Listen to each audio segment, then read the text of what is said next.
Kosking, Marcus Lush, Pete Wolfcamp, Heather Duplessis-Allen. All the names you can trust. This is Newstalk ZB News. It's 9 o'clock. I'm Diana Vezic.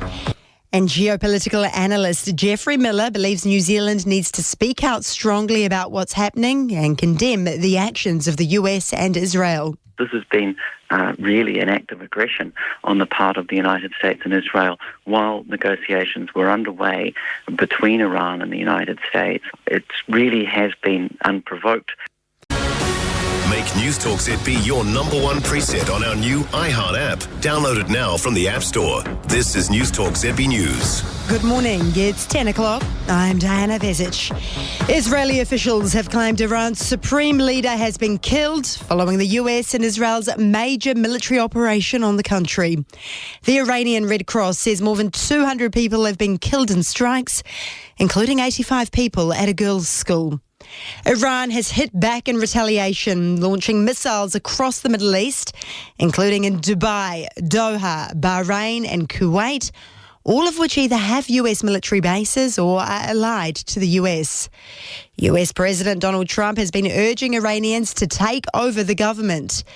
Geopolitical analyst Geoffrey Miller says the motives are clear. If you listen to Donald Trump's statement, there are several themes in that, but the underlying one is one of regime change, and that's very clearly what Donald Trump and Benjamin Netanyahu both want. News. Good morning, it's 9 o'clock.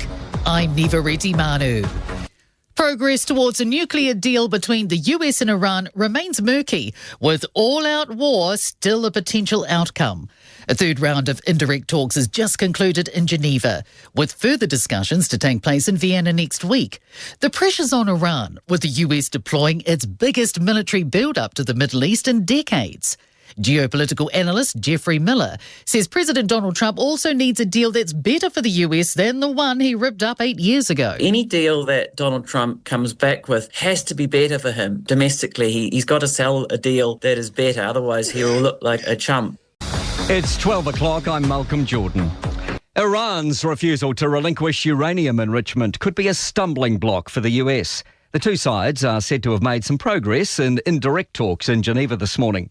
The possibility of war is still looming, though, with US President Donald Trump threatening to strike Iran should the two sides not reach a deal.